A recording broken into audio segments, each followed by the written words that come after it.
We are excited to gather here today to celebrate excellence, dedication, and achievement. For those that I have not yet had the privilege of meeting yet, my name is Judy Brittingham. I'm the current acting principal here at Sussex Central High School. The Golden Knight family is honored to be gathered this morning to induct 4 distinguished individuals into our 19th class Hall of Fame. The Sussex Central Hall of Fame is reserved for those who demonstrated academic achievement during their time here at Sussex Central and excellence in their post-secondary journey, including professional achievements as well as service to our community, state, and nation.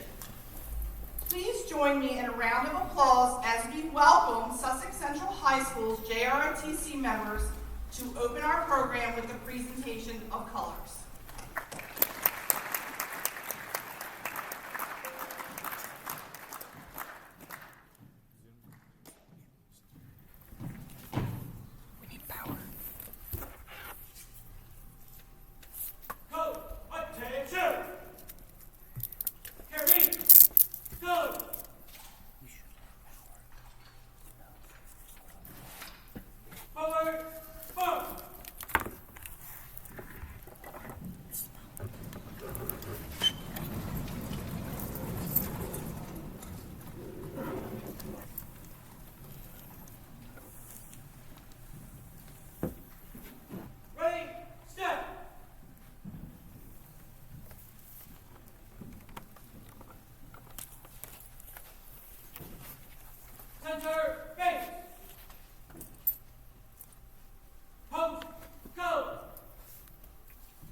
Present.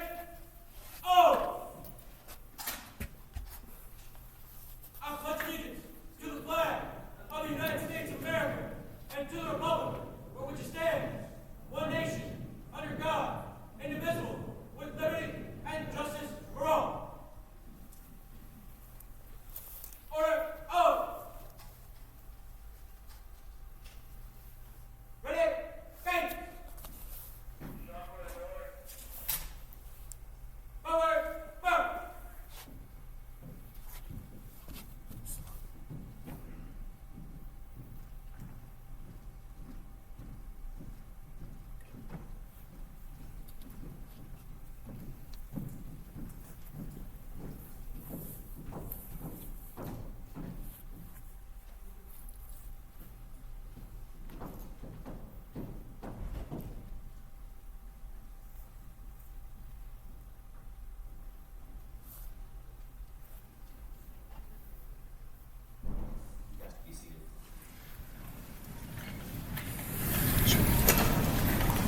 Good morning, and welcome to all family and friends of our newest Sussex Central Hall of Fame members. My name is Tyler Dickerson. I am one of the assistant principals here at Sussex Central High School and also a proud graduate of Sussex Central High School in 2001. I will also be your master of ceremonies today. Please welcome our Sussex Central High School choir who will perform a musical selection.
our Sussex Central Choir. Would you please help me welcome our Sussex Central Hall of Fame Committee Chairman, Mr. James Hudson. Mr. Hudson is a 1971 graduate and a 2014 inductee himself.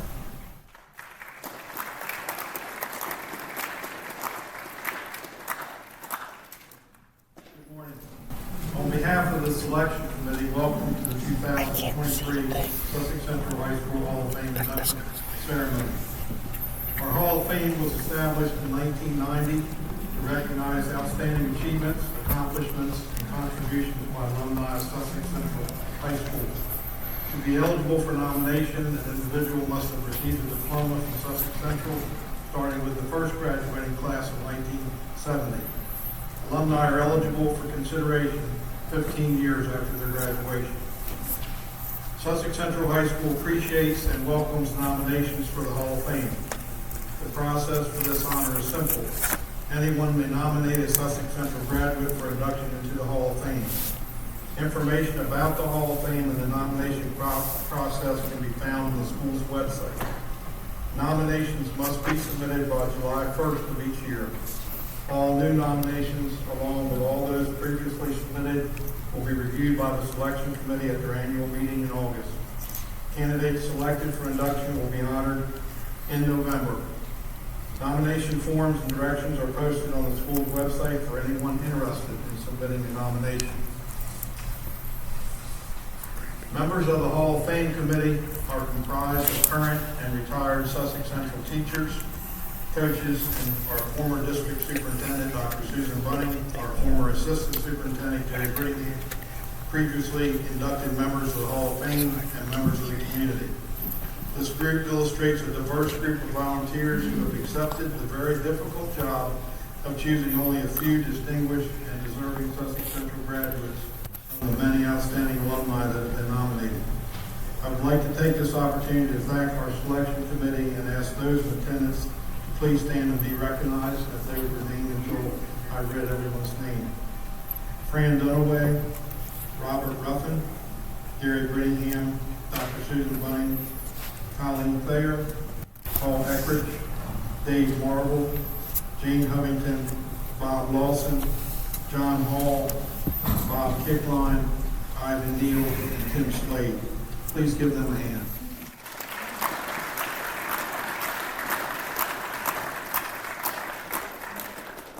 Honorees are judged on the basis of their professional and career achievements, service to the community, and academic accomplishments beyond the walls of Sussex Central, and other significant contributions. This year, the selection committee determined that the Sussex Central Hall of Fame would recognize 4 distinguished alumni for induction. We are very proud to honor Steve Bastinelli, class of 1976, Norman Hudson's class of 1980, Matthew Donovan, class of 1991, and Gina Ferraro Jennings, class of 1997. Because of their dedication, determination, and sacrifice, these individuals have made the world a better place for all those they have helped and influenced over their lifetimes. The committee welcomes them into the Sussex Central Hall of Fame.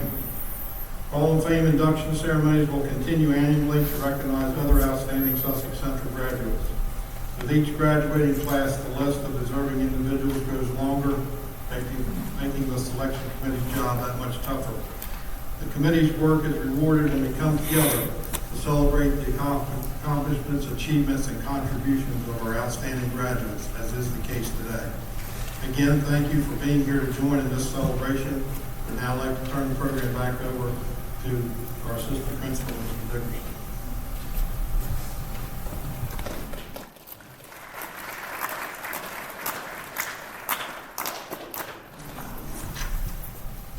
Thank you, Mr. Hudson. Next, I would like to welcome Joe Booth, who will introduce our first inductee to the Hall of Fame.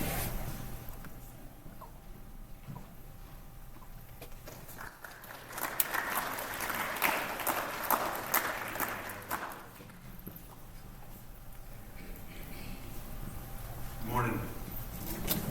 It's quite an honor to and one of the best examples of a Sussex Central graduate to be nominated to Sussex Central's Hall of Fame. Steve and I grew up together in Georgetown. As a matter of fact, our birthdays are separated by a mere 10 days. In elementary, we were wrestling managers for Steve's Delaware State Hall of Fame coach, Home Bastinelli. We were teammates through middle school and high school years when he never lost a match, going 84-0 in high school and winning every state championship that was possible, which numbered 3. Think about this as well. He was the valedictorian of our class of 1976. Always a perfectionist and very self-motivated, he accepted a scholarship with national wrestling powerhouse Lehigh University. While at Lehigh, balancing a rigorous academic schedule, he started all 4 years and finished the career leader in wins. He finished first, second twice, and third once in one of the nation's toughest wrestling conferences. Not only a first-team All-American in high school, he was a college All-American as well. It is a fact that these accomplishments were aided by his junior Olympic participation and success in the summer months of wrestling. After college, he began a remarkable head coaching career, 23 years at St. Mark's. His teams won 10 state titles and finished second 8 times. He guided his teams to over 200 wins against some of the elite powerhouse schools, both in-state and out-of-state. As a player's coach, Steve was most proud of the 58 individual state champs and the 131 runner-ups as well. Also, 2 college All-Americans and Delaware's only national NCAA champion, Sheldon Thomas.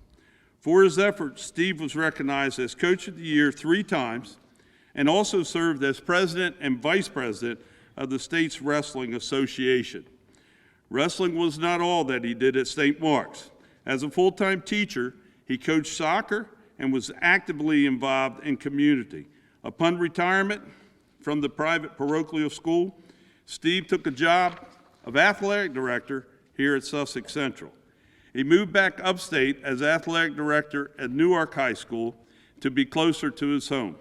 He finished his director's career serving Sussex Academy from 2016 to 2022. I'm golden night sure that Steve will agree with me that his strength and strong foundation that attributed to his success was the support of family. He and wife Karen Sue, which are high school sweethearts, and their strong partnership raised 2 great kids, Tyler and Megan. And I met Megan earlier, and I have to say she takes after her mom, Steve. And that's a good thing, Megan. I believe also 3 granddaughters that are now Steve and Karen Sue's responsibility to wear out, and I don't think they will. Speaking of family, I believe the driving factor for Steve was growing up with 4 brothers and 2 sisters, both older and younger, that set great examples in terms of encouragement and support. This led him to a stellar career by providing those intangibles to the students that he taught and coached. In high school, Steve and I were friends, attended several tournaments from Upper Pennsylvania to North Carolina in a battle-worn blue van that we slept in if needed. Trust me, that wasn't our first choice. But the object was to get better and to wrestle at a high level. Steve would work out with partners on hard, hair-filled mats and jog country roads, read inspirational books to perfect his interest in the family sport that he and his family loved so much. "Go, Steve, go," you would hear his mother holler at wrestle matches. In closing this introduction, I'd like to say that I have never been able to equate another individual in my lifetime that had the drive and motivation that I saw in Steve. Fame and accolades found their way to Steve and his family.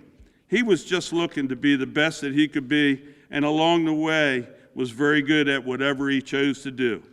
Committee members, ladies and gentlemen, students and guests, it's my pleasure to introduce for induction into the Sussex Central Hall of Fame, son, father, coach, and all-around great person, Steve Bassinelli, for a few words today. Please help me welcome Steve to the stage.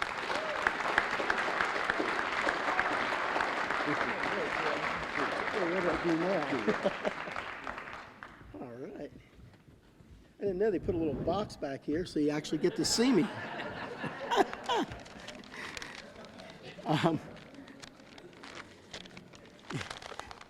It's my pleasure to be here. It's interesting when the guy that introduces you knows more about you than you do, but Joe, thank you. I know everyone's glad to be here, especially over in that corner. Well, you know, it is Friday, and at least you're not in math class, so that should help a little. I'd like to thank the many people that have supported me, that I would be considered for this recognition. It includes my parents, my 4 brothers, Mark, Danny, Paul, and John, my 2 sisters, Nancy and Ann, some of which are here, and as my wife, Karen Sue, and my children, Tyler and Megan. And just to make things right, it is 2 grandsons and 1 granddaughter. But they all run me on a little sore still because we had the 2 boys a day ago, and that'll get you. It's my belief that you learn from everyone that you run across, either in a positive way or a negative way. And so after working in education for 42 years as a teacher and a coach and an athletic director, I feel that I've benefited from many students and coaches and athletes in so many different ways. So it's one of those things I would come out of, especially thinking about every wrestling season, and I'm thinking, well, you know, I actually learned more from my team this year than I taught them. So I was in a pretty good situation. I graduated in 1976, which means I'm old. Older than all these guys. Fortunately, Joe is just as old as I am. That's always good. But I attended school through some of the most challenging times for our schools. When I was in the 3rd grade is when we integrated. And so suddenly we had students of color in our classrooms. And a few years later, Millsboro and Georgetown consolidated. So that meant Georgetown High School now would become Sussex Central High School, and Millsboro High School became Sussex Central Junior High. So you had a whole new town of people that you had to work with and attend school. It wasn't necessarily a bad thing, but it was a little tough. And so with all these new issues and situations, we're forced to adjust constantly, and we would stumble and have to get back up, try again, and hopefully move forward. But as students at school, what we wanted was what most kids want, and that is to be accepted for who they are and just to live a happy life. So, not being judged by how you dress, the color of your skin, your religion, or who you want to spend your life with. Accepting others as they are has always been difficult in our diverse country, but we were able to grow and slowly become more accepting. You can see this in the transformation of our military. Sorry, I was a history teacher. For our military, at first, it was all white, and even though there were always women, of course, in the background really supporting it, black Americans were allowed in the only all-black units until 1948, when President Truman integrated the military. Many of the whites at that time resisted, and one of the big things they're saying is, I don't feel comfortable. I don't feel comfortable with these people next to me. But that tended to fade away when you got into a battle situation, when there were other things more important for the guy next to you than whether you not felt comfortable or not. And the skin color just didn't matter so much. In 1993, gay Americans were allowed in the military. They called it don't say, don't tell. which is kind of ridiculous. But anyway, that was followed by women being allowed to fight on the front lines. And again, they're that feeling uncomfortable, complain again, and that slowly faded again. The point through all of this is that we're all just people. Our country is full of amazingly diverse people with many skin tones, religious beliefs, and background preferences. But we all want to be accepted for who we are and have the opportunities available to us and our children. I wouldn't say my generation did the best job, but I do think we grew in acceptance and tolerance through the years. But for whatever reason, 7 years ago, this began to change, and intolerance and prejudice began to surge back. After living through the turmoil of the 60s and the 70s, when groups facing discrimination for skin color or being a woman, etc., and seeing our country become more accepting of differences, it is so upsetting to see this happen. We have grown so much, but we have further to go. And now it's time for you, meaning you guys over there, to continue the battle of moving forward and stop the negative turn. We know that when you treat others as you want to be treated, the world is a better place for everyone. And this sounds corny, but it is true. And when you look at Sussex Central High School, it is an incredibly diverse school, and because of that, a very great school in my opinion. So for your sake and the lives of our children and grandchildren, please accept that challenge and move us forward. Thank you.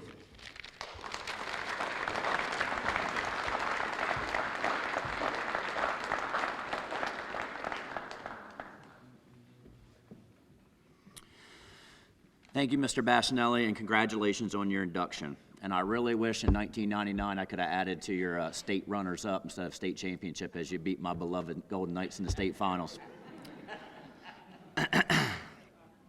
At this time, we have a plaque that I would like to present with you. If Mr. Hudson, you would come up and join us for a photo.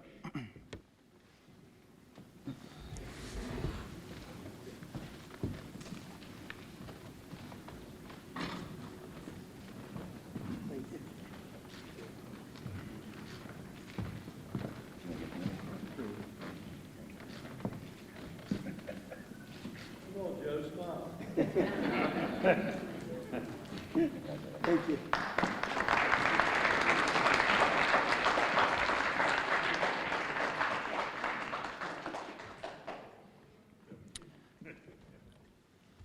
Our next guests are Blake Donovan and Jenna Donovan.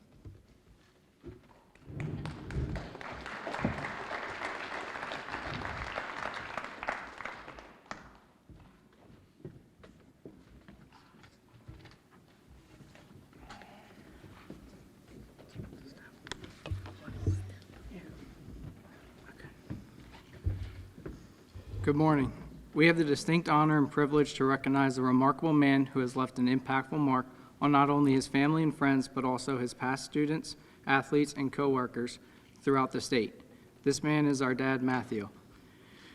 We have had the pleasure to be Matt's children for 24 and 20 years, respectively, growing up learning and watching him as a role model and dad. He has shown us that dedication, perseverance, and being kind will take you many places in life. Dad was a 1991 graduate of Sussex Central High School, where he was in the Honor Society and a student athlete.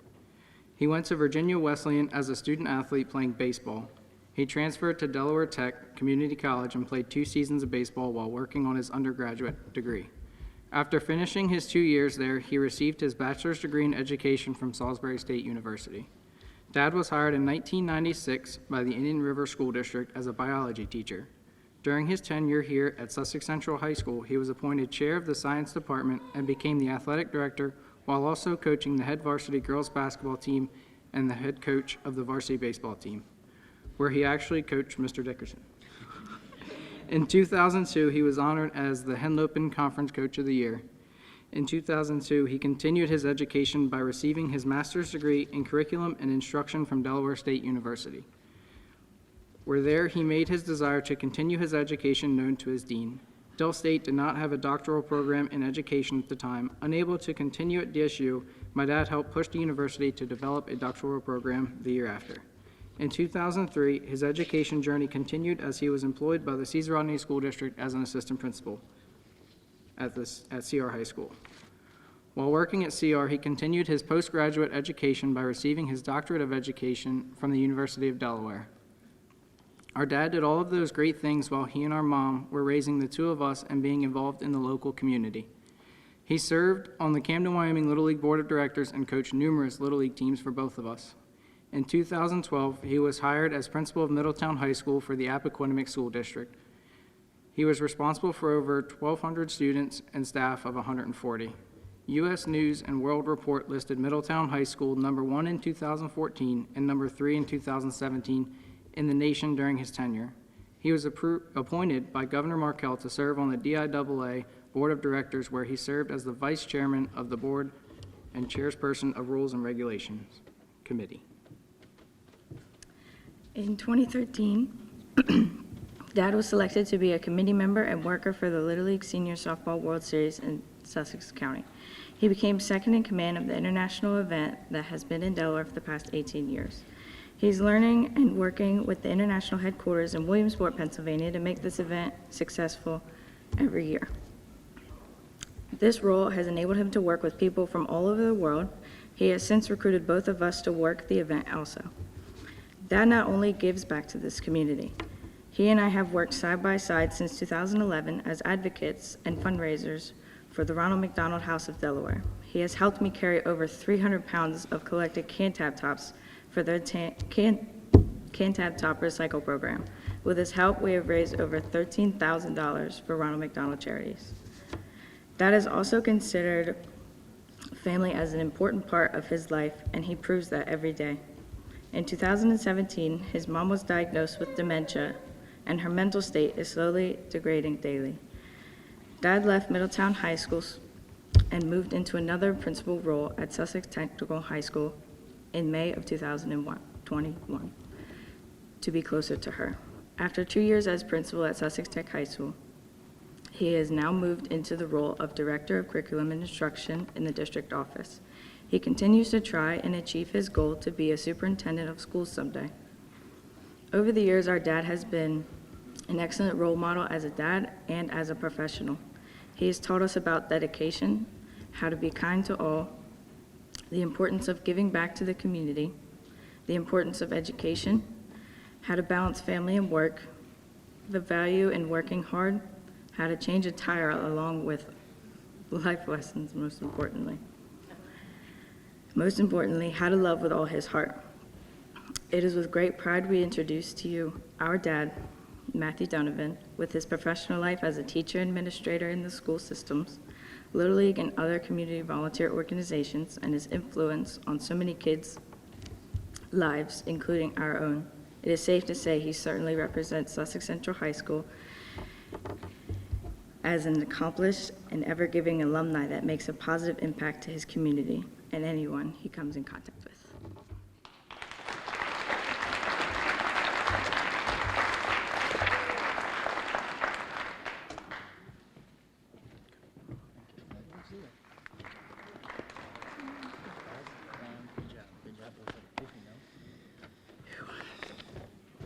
I have to change my script. I wrote that Jenna was not going to be here today. This is a surprise for me. Thank you, Blake, for that introduction, and Jenna. It brings me a great sense of pride to see you both on this stage as mature adults, almost adults, Jenna.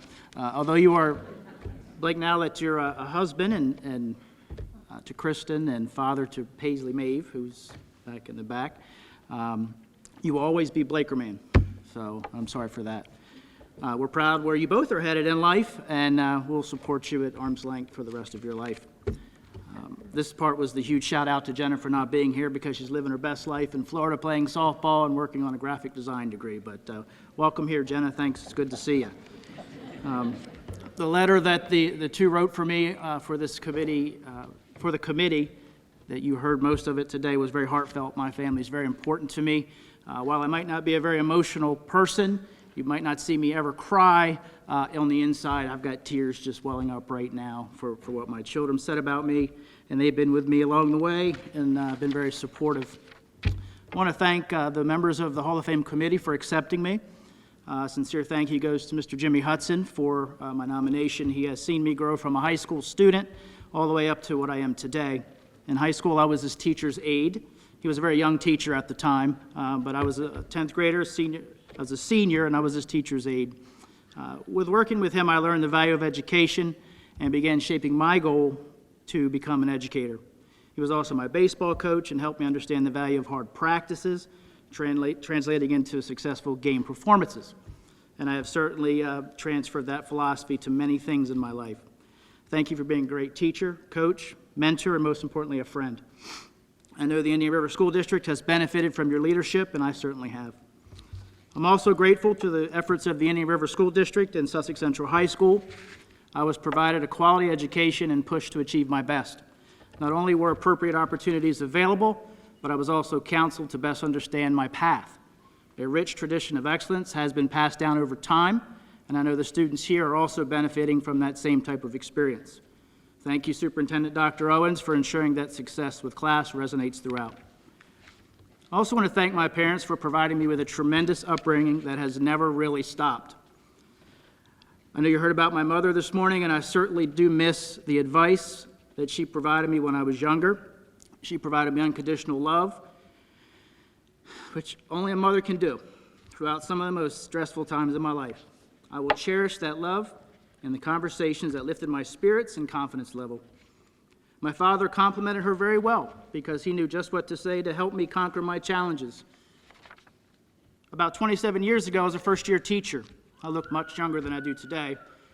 So in fact, I was mistaken for a student when I was moving through the cafeteria serving line. I attempted to grab the dessert from the special section just for teachers. The cafeteria manager very politely smacked me on the hand and told me to get moving. When I recanted the story to my father, his expression was, "Well, how were you dressed?" I was dressed with a little shirt, and he said, well, his message was, dress the part, be a professional, and you will be treated like one. So I raided his closet, put the ties I would never wear over here, grabbed some of the nicer ties, and from that point on, nearly all of my professional days have consisted of wearing a tie. My father is an excellent role model that I continue to admire and follow today. What he's been able to accomplish through volunteerism in our local community is outstanding, and I thoroughly enjoy working alongside him on the Senior League Softball World Series, which I will tell you is more than just 10 days in August. Thank you, Dad, for leading the way in this world. You have been more influential than you will ever know. And then there's my wife, Erin, Mrs. Erin Donovan, your assistant principal. Did you know that Mrs. Donovan was on a career path to run a large multi-million-dollar aquatic facility? Do you know that at one point she had potential job opportunities along the East Coast, even as far as Florida? She did not pursue those opportunities. Instead, she married me, and we began our married life right here in Sussex County. She compromised and completely supported me in my growth as a young educator right here at Sussex Central. She then successfully transitioned to the education field and has had an excellent career. She's been my biggest supporter, thought partner, and motivator. There is no question I would not be on this stage without her presence in my life. I am grateful for that partnership and look forward to many more years. I am thankful for the large number of my family members and even friends in attendance today. I wish time permitted to elaborate on all of those individuals, but they know how they've influenced me in my life. Please know that I appreciate all of you, and I thank you for coming to celebrate with me. Students, thank you for allowing me to share my story and my family and friends. My advice is that you take a moment to recognize those important people in your world. I know you are racing towards graduation and you can't wait to grow up. But please don't miss the opportunities to develop strong bonds with people that will last a lifetime. These friendships often will serve as the glue that will hold you together in tough times.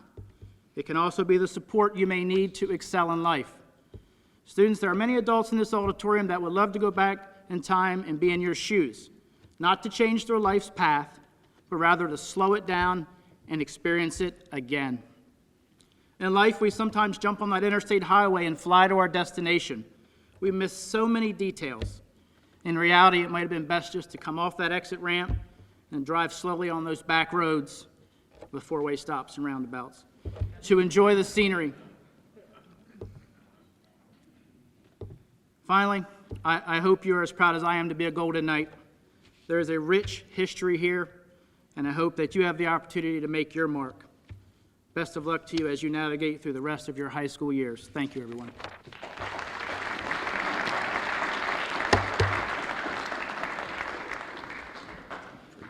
Give you your plaque.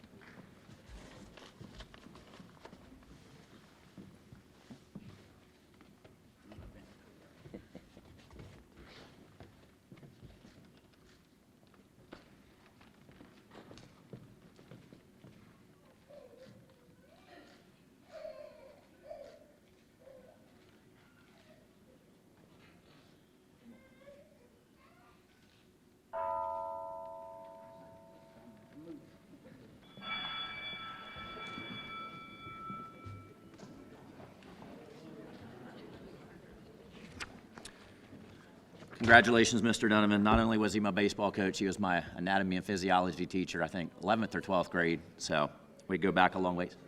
2 years? It didn't take me 2 years. Probably should have, but you were my baseball coach. Next, I would like to introduce Jamal Bivens.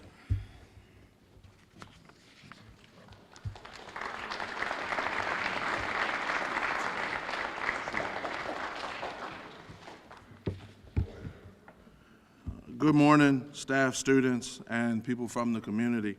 It is my esteemed honor, and I'm humbled to introduce our next recipient of the Sussex Central Hall of Fame, Dr. Norman Hutchins.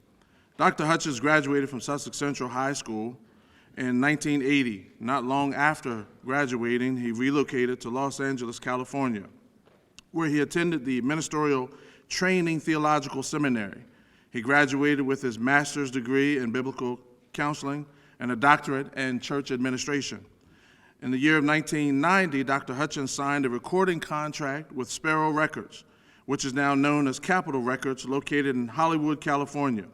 You can hear Dr. Hutchins' music being played across the country and around the world on all social media platforms. A few of his hit songs are God's Got a Blessing with your name on it, Jesus, I Love You, and the #1 most requested gospel song in history today, Christmas song, which is named for the last 12 years, entitled Emmanuel. Over the last year, his music has earned him 2 Grammy Awards, 1 Gold, 1 Platinum album, and a host of other nominations. One of the highlights of Dr. Hutchins' career is in the year of 1991, where he conducted a 1,000-voice multicultural choir with a song that he penned and arranged for the 1991 Olympic Festival at Dodger Stadium in Los Angeles, California. In attendance was Muhammad Ali, who carried the torch, and the late President Ronald Reagan, who gave the address. Currently, Dr. Hutchins is the CEO of IR Music Group based in Los Angeles, California, with over 15 artists on the roster. Dr. Hutchins is presently producing a television sitcom show slated to be released in the near future. It is entitled The Love Therapist. He is also the bishop and founder of Frontline Ministries Incorporated, one church in 2 locations, East Coast and West Coast. He is married to the love of his life for over 24 years, Dr. Karen Hutchins, and together they share 4 children, 7 grandchildren, and Dr. Hutchins' motto is, anybody can die, but will you die empty? Ladies and gentlemen, I'd like to introduce to some and present to others the Reverend Dr. Norman Hutchins.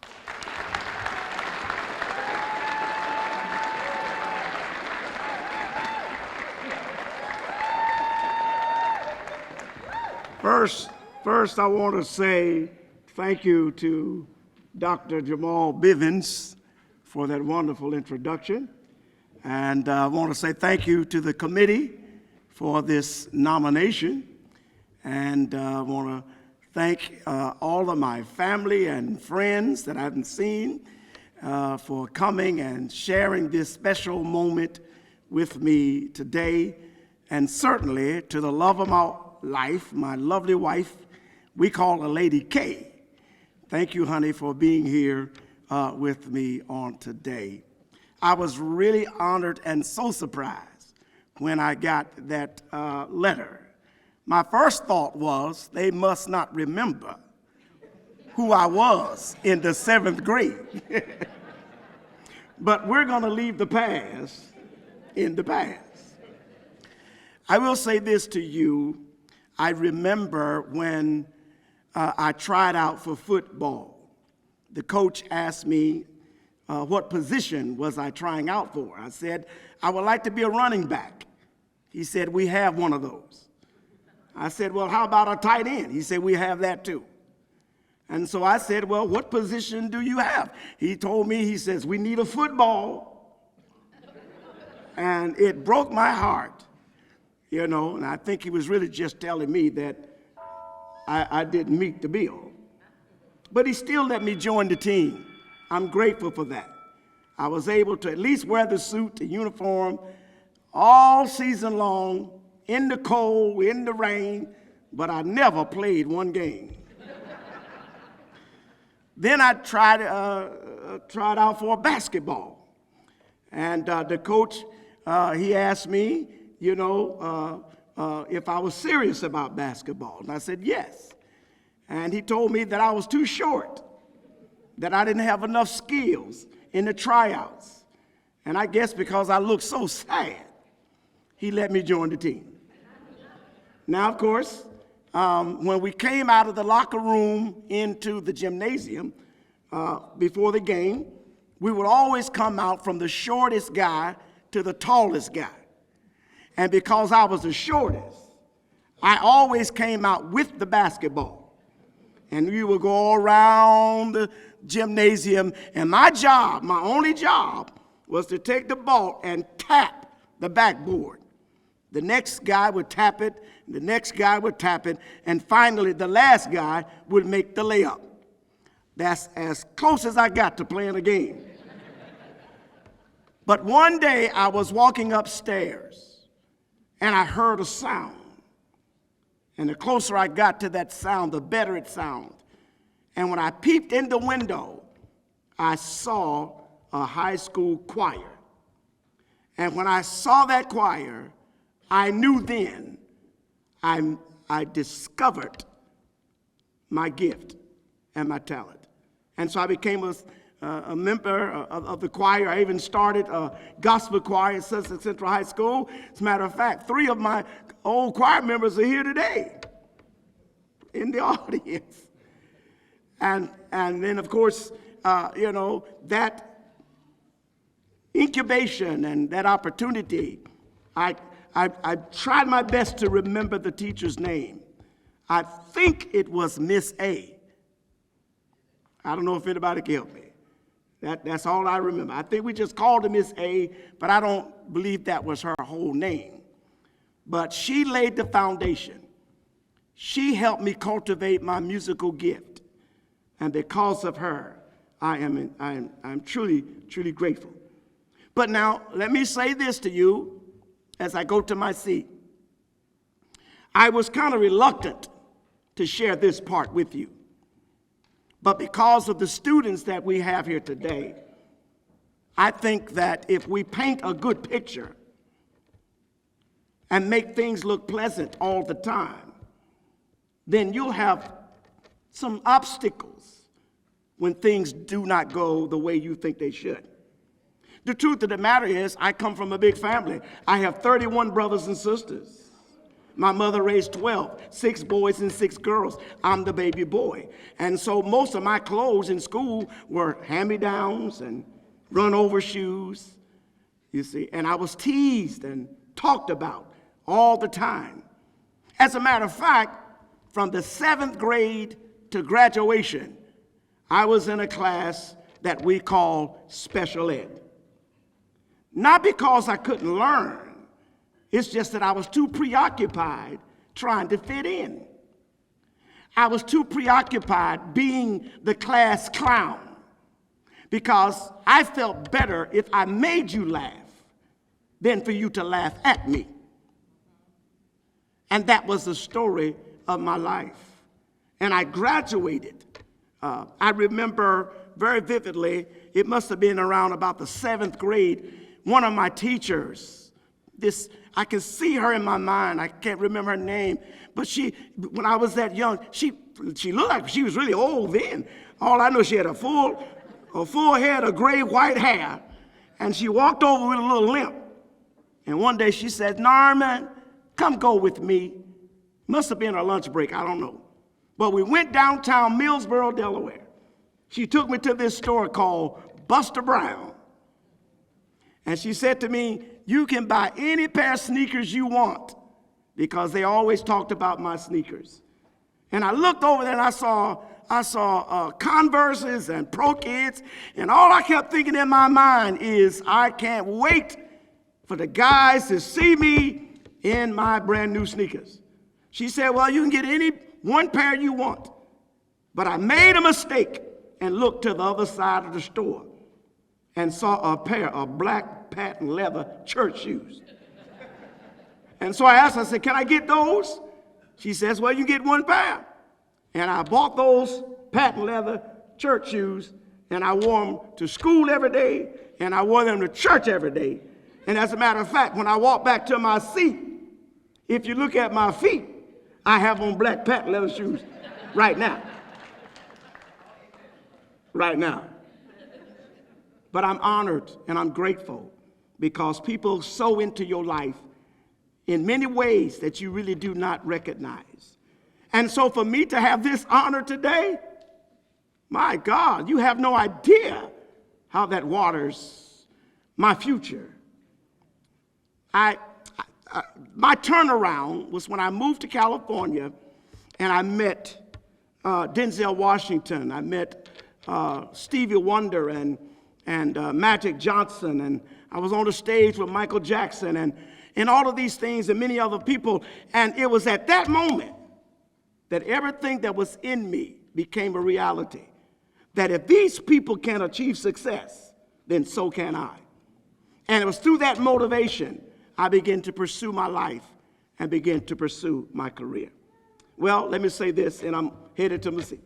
So people have always asked me everywhere I go, "Man, you ought to write a book." Because there's some other things that has happened in my life that it would take me all day to tell you. And I would always respond to them, "Well, I'm not writing the book because I'm still living chapters." And then sometimes I would say, "Well, I don't even have the title. What would it be called? What would it be called?" But today, I have the title for the book that I'll begin to write. And the title of the book will be From Special Ed to the Hall of Fame.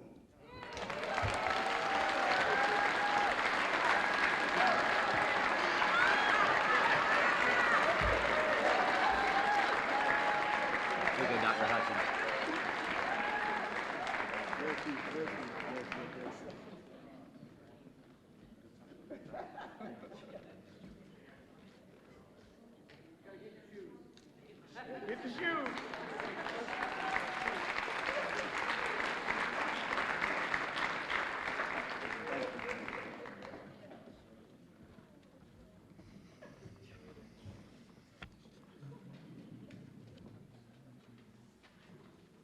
Thank you, Reverend Hutchins, and congratulations on your induction.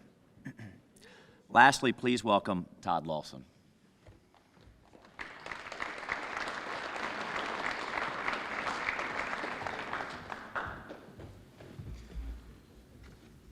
Morning, everyone.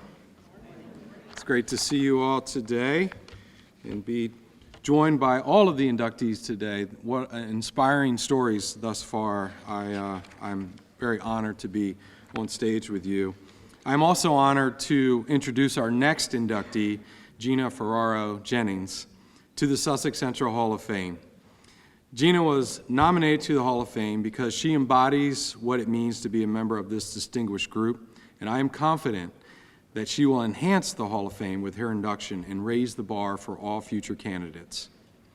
I first met Gina over 10 years ago when I started working at the Sussex County government. I quickly recognized that Gina was a hard worker and intelligent colleague. Some might say she's even an overachiever. She was always prepared and willing to do whatever it took to get the job done. And it was her financial acumen and work ethic that really set her apart. Yet she was a quiet, strong leader. She had a unique leadership style that earned her peers respect, trust, and loyalty. What I've come to learn over time is Gina is also a person of integrity and sometimes brutal honesty. In fact, she has a nickname at work called No Exceptions Gina, because she truly makes no exceptions to the rules. And that's exactly what you want from a person who's in charge of all the money. Gina lives in a world at work that is black or white. There's no gray area for her. More importantly, Gina is revered by her colleagues within county government. Just look here in the audience. You'll see her coworkers who have joined us today for the ceremony, and even her elected officials. Gina's respect and admiration extends well beyond Georgetown. She's often called upon by numerous officials throughout the state for her knowledge and expertise in government or finance or any other mundane topic that she may recall with her photographic memory. Her abilities and accomplishments led her to be recognized with the Delaware Business Times 40 Under 40 Award.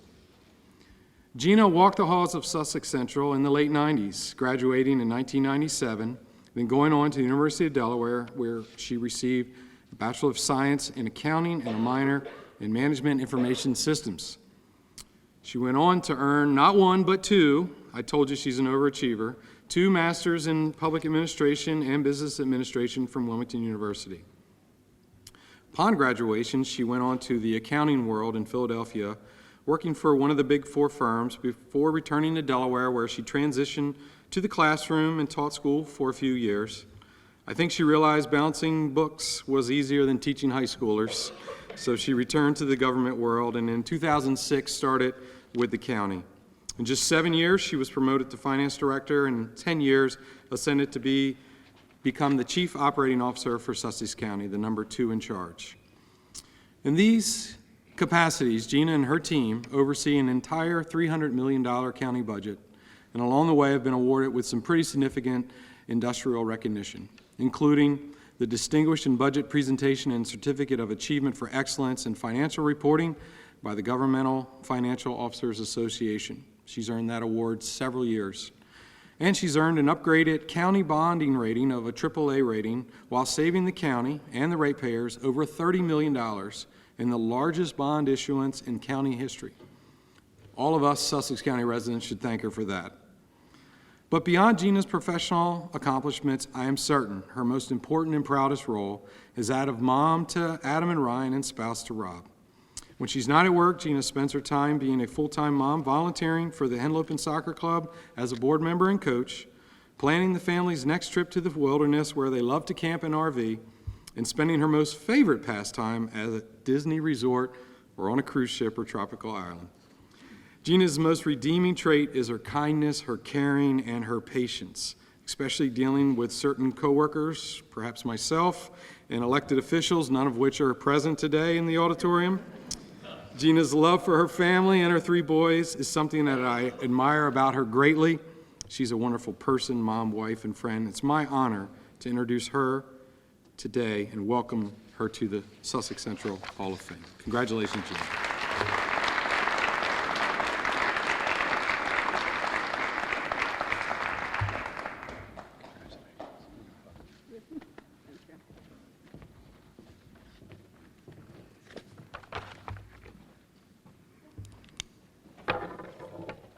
Thank you, Todd.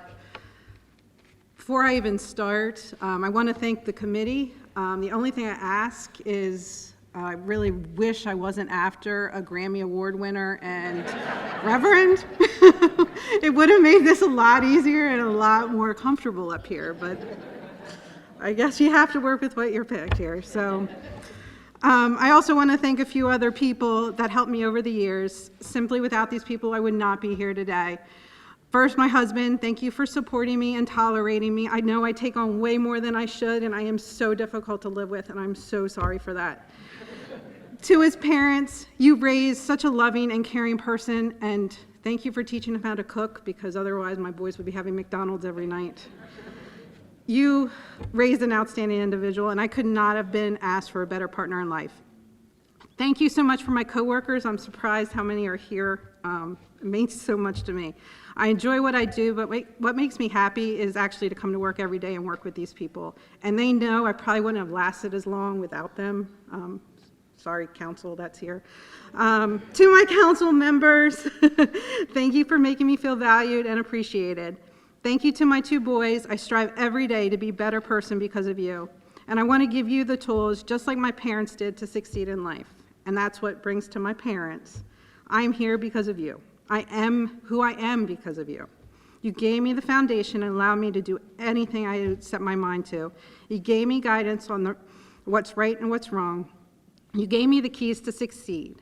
Now I want to share with you what I felt are the 10 keys to succeed and share with you. Now, soccer is ending tomorrow, and every time I kept writing the speech, soccer kept coming to my mind, so I've tied this all to sports, so hopefully it makes it a little more interesting for you all. So first, define your own win. You cannot obtain something that you do not know, so first define your success or your win for yourself. Is success having a family? Is it helping the community? Is it to be famous? Is it money? We all like money, so I don't blame you there. In fact, my job wouldn't be so important if you all didn't like money, so go ahead, you can like the money. Your definition of success may change over time, but that's okay. But whatever it is, just make it your own. Number 2, don't get discouraged if your path to winning is not as direct as you hoped. For example, when I was sitting in your seats right here, I swore I was going to move away, never come back to Georgetown. There is nothing here in Georgetown for me. But look at me now. Here I am, working a mile away from where I am giving a speech on success. Go figure. I had a path to success laid out when I was a senior in high school. I knew when I graduated high school I was going to UD, I was going to be an accountant, I was going to join one of those big top 4 accounting firms and live in a big city. 4 years later, graduated college, check. Landed that big job at Ernst & Young, check. Lived in Philadelphia, check. But I was miserable. I hated it. So now what? I packed my bags and moved back to good old Sussex County. The only job I could find at that time was working in a t-shirt shop on Bethany Beach. Wonderful use of my accounting degree, and I'm sure my parents were proud of me at that point. But I didn't let that get me down. I continued to look at what I could do in the area and saw an opportunity to become a high school teacher. Woodbridge hired me as a math teacher, and I got a certificate to teach. I taught for 2 years, but that wasn't for me. I do not know how high school teachers do it, but it's not for me. At this point, I am now out of college for 3 years, and I'm still nowhere with them when I graduated. So, kept looking for jobs. I found a job in the town of Milton as a finance clerk. It did not pay anything like I was making in Philly or as a teacher, but it was at least something. But that something got me noticed. I was later recruited to be hired as an accountant for the county, turned into be an accounting director, then the finance director, and then they added COO to my title. As you can see, my path had many detours, but just with any detours, you still end up where you're intended to be. I encourage you not to give up. Do not turn around too early. You will make it to the end. Just push that pedal to the metal. Number 3, embrace what kind of player you are. In today's society, it's often thought to be successful that you have to be aggressive and powerful. That is not me. For those who know me, I do not like to be in the limelight. I prefer to be in the shadows. I'd rather be sitting in that seat right now. I am confident. I'd rather hear everybody else succeed than me. Growing up, I was always the shy kid in the class. Although I might not have confidently, or I probably would have confidently known the answer, I dreaded being called on by the teacher. I remember my mom being called to conference with my 2nd grade teacher, and my teacher said, "She is way too shy, she is way too timid." And I asked my mom, "What is wrong with me?" She said, "Nothing, you're just like me." And I said, "Well, my mom's great, so whatever. I guess it's okay to be shy." However, as you can imagine, being shy, my anxiety is through the roof right now, and I am shocked I'm not passed out on the floor right here in front of you at this point. But it's because of that support from my parents that showed me it's okay that what some might perceive as a weakness, it can be your strength. So to all those shy people in the room, understand shyness is not a weakness, but a strength that allows us to listen and understand. Do you know how much you actually learn by just sitting and being quiet and listening to others talk? Do you realize that people tend to listen more when you speak less? Being quiet does not mean your mind is less powerful. In my job, I analyze everything before I speak. I probably had 10 conversations in my head before anything would have come out of my mouth. So therefore, I do not say much. But when I do, people know it's important and well thought out and should listen. I thought back to the quote I once read about shy people. Don't underestimate me because I'm quiet. I know more than I say, I think more than I speak, and I observe more than I know. No matter your strengths or weaknesses, there is a place in this world for everyone to succeed, and you need to embrace who you are. Number 4, don't sit in the bleachers, get in the game. Do not be scared to try new things. Open your mind to new ideas and new experiences. People tend to stick with what they know, and that limits your growth. For example, my dad is great. There's nothing this man will not do. He was a firefighter, started a car club, raced cars, refurbished classic cars, took flight lessons, and most recently worked his way to become the Grand Master to the Delaware Masons. He showed me you can do anything you want to do, just get in the game. Watching from the sidelines isn't as much fun either. After all, you can't win if you don't get in the game. Number 5, become your own MVP. The decisions and actions you make today will help or hinder your future self. And I always thought about this in regarding to homework when I was in high school. You can either do your homework today, or you can make your future self do it later. Or you could choose just not to do it and give yourself a bad grade. If you choose to do your homework now, your future self can thank you. Growing up, teachers often ask you, who is your hero? You look at people whom you idolize and want to be like. So why not, in the future, ask yourself the same question? Wouldn't it be great to look back and say, I was my own hero? As my parents have taught me, you determine your own destiny. You have to be your own advocate. The choices you make today will impact you, good or bad, tomorrow. Success is in your own hands. Be your own MVP and make decisions that your future self will thank you. Number 6, break a sweat. Too often in today's society, we just give up way too easily. The easiest thing to do is just call it quits. But don't you owe it to yourself to just get back up and try again. Do not claim to be a victim. Excuses simply limit and prevent yourself growing personally and professionally. Get up, get moving, break a sweat. Life is not going to be easy, but pushing yourself only gives you the tools to make the next hurdle easier to jump over. Number 7, be consistent. Show up every day. Make no exceptions. You do not need to be the best at anything. I'm not the best at anything. I'm just consistent. I watched this idea to work this season, this past soccer season. I had a rec player, he was a travel player on my rec team. He was clearly the best player on the team. He didn't show up to practice. He had other teams that he wanted to play with, so he just showed up for games. However, the rest of the players were consistent. They showed up to practice every day.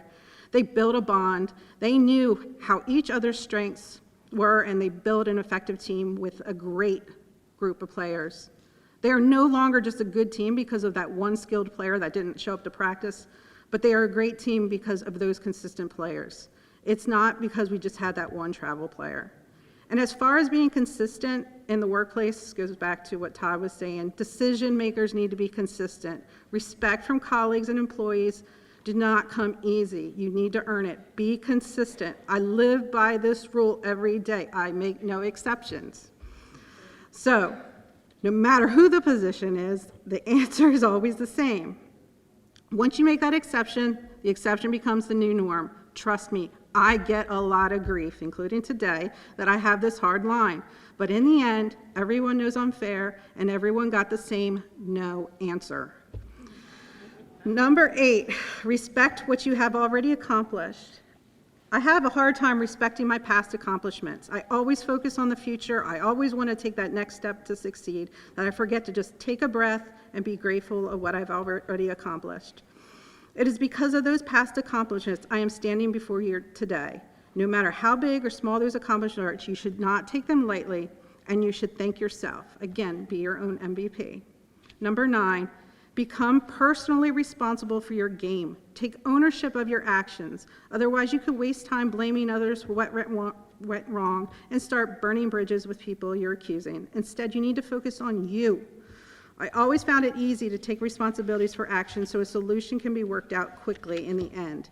If my team does not win, I'm not shouting on the sidelines saying what they've done wrong. I'm telling them what we as a team can work on. I take responsibility for them not performing like I hoped. I must not have shown them enough skills. I must not have given them enough time to practice. My theory is I can waste all of our time blaming the players for the game, or I can share in the accountability and start working towards a solution for the next game. The workplace is no different. And as much as I hate confirming this in front of my bosses here, mistakes happen sometimes. Although I'm not the person directly performing some of the functions in the finance department, if a function fails, I quickly think, what did I not have in place to stop that from happening? And now what can I do to make it that it doesn't happen again? Issues in the workplace create teachable moments for all, and it's those moments that will make you and your team strong on the other side. Number 10, don't think you're the only one that can take the shot. Be humble. Humility allows learning, and learning drives success. One of the hardest things to teach a player is when to take a shot or pass the ball. Thinking you can win the game without your team is not realistic. Share the ball. I am constantly relying on others in my job. I do not need to be the smartest person in the room, but I do need the smartest people in the room with me. You cannot be successful on your own. Please remember that. In summary, whatever your definition of a win looks like, with consistency, hard work, humility, and the love for yourself, you can and will obtain it. You just need to play the game. Thank you.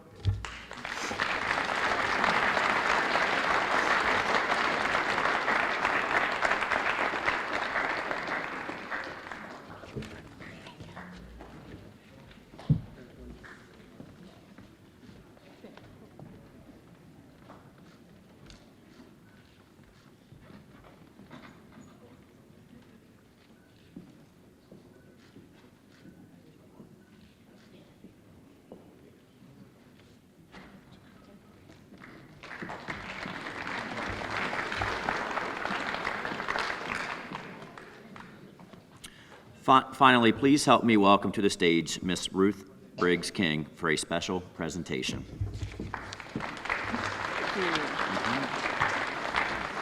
Why, good morning and welcome to the 37th District. It's my honor and pleasure to welcome you here as a representative in the State General Assembly. And usually you do a few presentations, but before that, to the students, I want to say I hope you heard something that really motivated you. There was some excellent testimony today from these folks that found their passion, found their place, and invested in themselves and their community. Every one of them serves their community, whether it be through their job, through extracurricular activities that they help with. They're very engaged. And each of you can find that passion and achieve that. So, and to those of you who traveled, I think some of you probably come a great distance to be here today. Thank you for being here to share this, not only today, but having supported them as they've made their journey and had their success, because you share in a lot of that success. I think they made that comment.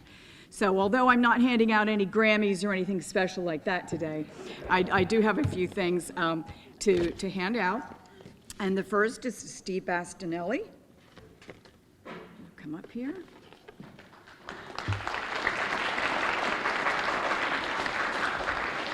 Good to see you again. I was a couple of years ahead of him in school with his sister, but I grew up with the Bastinelli family.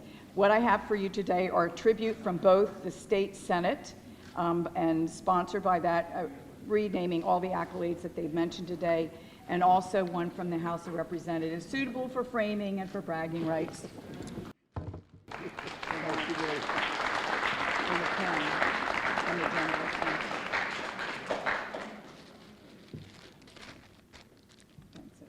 Thank you very much.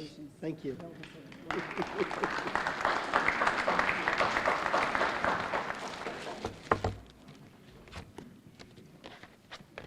And next to Dr. Donovan, although we know what we call him other times.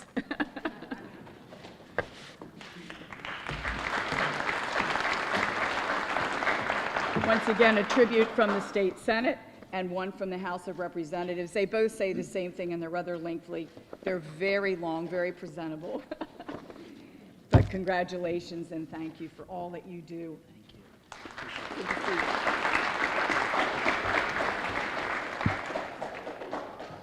Reverend Dr. Hutchins. What a motivating comment and testimony you gave. Although no Grammys, they'll be very wordy and very much so. I think that your message probably really inspired students. I think that Steve's message told us about diversity and about change, and you brought that home to us in another way. So thank you very much for that. For all you do.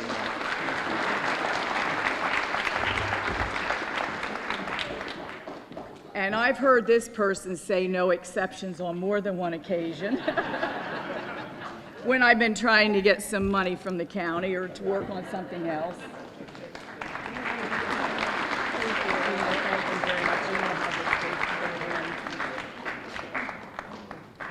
Thank you all very much, and thank you for the committee for the selection process. I know it's difficult, and thank you all for success with class.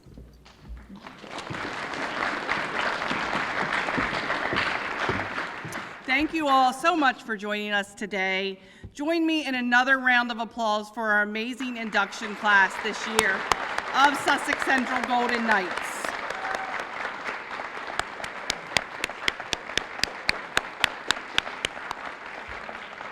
Thank you all. I also have one more group of special people to our hearts here at Sussex Central that I would like to thank, and all of our speakers have recognized them as well. Our amazing current Colt Golden Knights that are sitting in the back. I'm not dismissing you, but will you please stand so we can give you an amazing round of applause for your contributions to our school. These talented young ladies and gentlemen represent us well, and I'm so proud right now to be their acting principal, along with all of the faculty and our administrative team. Even though sometimes they make me mad when they're strolling in the hallway like it's a Sunday afternoon on the boardwalk before the bell. But we are working on that, right, everybody? Right. All right, sit on down. Thank you. On behalf of the entire Sussex Central High School community, we would like to thank everyone today for joining us to celebrate these amazing human beings. A few housekeeping items as we wrap up. The celebration luncheon for those that were invited by our inductees will begin in the library immediately following the ceremony. Our current Golden Knights have the privilege of reporting back to their classroom and continuing their academic journey. You're very welcome. And I will end this presentation with one of my all-time favorite quotes by Albert Einstein. "Only a life lived in service of others is worth living."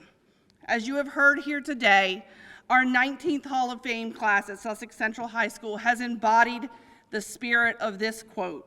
Congratulations again to all of you.